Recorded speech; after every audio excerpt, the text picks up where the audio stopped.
Hey, it's Mark with Mark's Dodgers Cards. Hope everyone's doing well. As the title suggests, in this video I'm going to talk about my Strongsville budget and what I bought with it.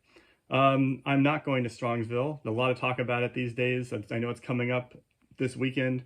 I wish I was going, not going to be out there. Hope everyone has a wonderful experience and gets some awesome stuff and has some great times. Over the last few weeks or month, I've been, saving up from sales. I'm also selling through that 1961 partial set, which I talked about. And anyway, this allowed me to, buy a bunch of things. And basically, I've been thinking about it as like my budget, as if I was going to go to a big show. And so I've got some really cool things for the collection with it.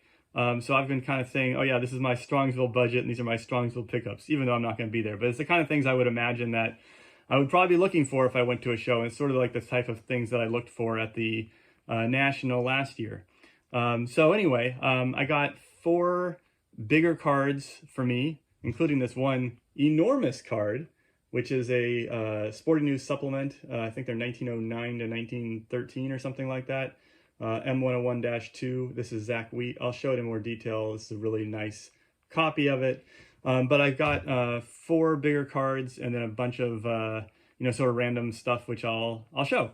So I'm super happy about these. It's really been a good addition to my collection, and excited to show them to you. So I'm going to turn the camera around and show you some of my Strongsville budget pickups. All right, so here's what I got. I added these off of eBay. This first one, off of eBay. This is a 1976 Shakey's Pizza Zach Wheat. A vintage card, obviously not a playing days card. Here's what the back looks like. These are kind of like $3 cards, something like that. Then I added these. I got these two in a Facebook group. Al Ferrara and Willie Davis. These are 1969 Globe Imports cards. They're blank backs and like a buck each or something like that. Then I added to my Curt Flood run that I'm working on, which my goal is to finish it by Labor Day. So I got the 1970 tops. And then I made a rookie eBay mistake. I made offers on 2 cards at the same time and they were both accepted. Again, like $3 cards. So I'm probably going to keep the one that's a little sharper and probably use the other one in a future giveaway. These are the Fleer cards. Zach Wheat is somebody, obviously, if you've followed this channel, I collect pretty heavily. I have over 30 of them now, over 25 playing days Zach Wheat cards, different ones. But these two are the same. All right, now we'll get into the graded cards. This one I got on Facebook. I think it was $12. Steve Garvey, Kellogg's. Nice one to add to my collection there. It's only the second Kellogg's card I have. All right, then I added a new set. I don't have one of these yet. This is a T207 1912. I like the brown background. I think this set is generally underappreciated, but anyway, this is John Daubert from the Brooklyn Nationals. You can see the back, it's pretty clean. I'm not really sure why this is a 2.5. I have to believe it's really because of the way the card's cut, because it's a very clean example. And for a card that's, 113 years old, to have a clean copy like this, if it's cut a little different, I'm okay with that. This card I got in a Facebook group for, I believe, $65. Then I completed the 1966 Topps team set. This one I think I probably overpaid a little bit for. This was $170 all in. I think the offer I made was like $150 or something like that. Anyway, this is if you collect the 1966 Topps set, this is one of the toughest high number short print cards. Carries a very big premium. I like this example. I think it's nicely centered. The surface is good. The corners this corner up top is pretty not so great, but otherwise they're pretty good. Yeah, I thought it was a really nice example. And yeah, that completes my 1966 Dodgers team set.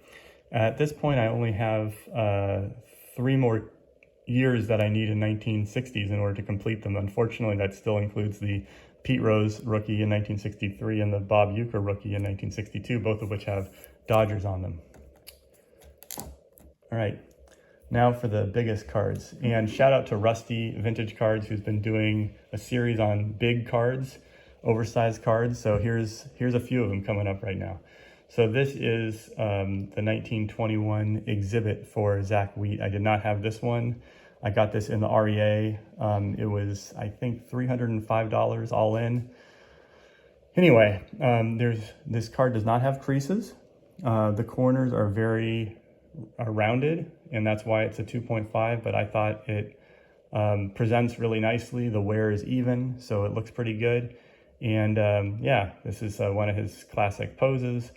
And as I mentioned, yeah, this gives me over 25 playing days cards for Zach Wheat. When I get to 30 of them, I think I'll make another video showing all of them. I made a previous video showing, I think, the first 16 that I have, and I will link to that in the description also. But anyway, very happy to add this one. Blank back, but it clean. Anyway, that is Zach Wheat. And then I got this one in a Facebook group too.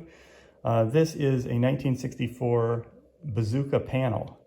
Now you may have seen these cards also cut up. They sell cut up too, but the panels are a little more rare. And yeah, I was pretty excited to get this. This, I think I paid $265 all in for this one. It's hard to get comps on them because they do not sell very often, not too many of them, but I thought that was very reasonable. And yeah, I love the image of Koufax. It's like his 63 Topps image. Yeah, I think if I were to cut this, because the Koufax, the wear on this panel, the reasons for the corner up here is not so good and the corner up here is not so good. But I think if I were to crack it out and cut this here, I think I'd get a very, very high grade for just the Koufax. But of course, I have no interest in doing that, but kind of interesting. Anyway, of course, that's also blank back. It's the side of a box. And then the last one, the one I showed earlier, and I'm not sure if I'm going to be able to fit this all on the camera, I might have to move it back, is this Sporting News supplement of Zach Wheat. And there you can see it.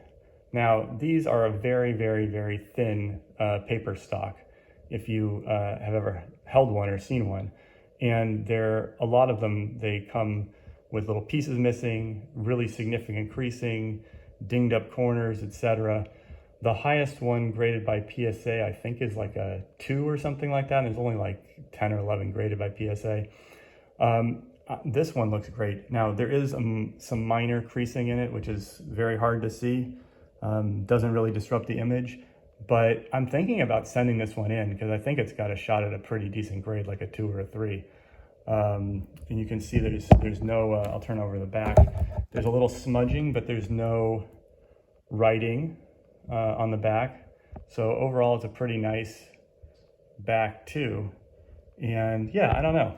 What would you do? Would you send it in or would you just leave it? I'm thinking about sending it in. I've never sent in an oversized card, and I've never sent in a card to PSA. I don't know if SGC grades these or not, but anyway, if you know, let me know. Not in any rush to do it, but I kind of want to do it because I want to preserve this thing because they are very, very fragile. Anyway, that's what I got for you, and thanks for checking my video. Thanks for watching, and for everybody who's going to Strongsville, have a great time, and I hope you get some awesome cards.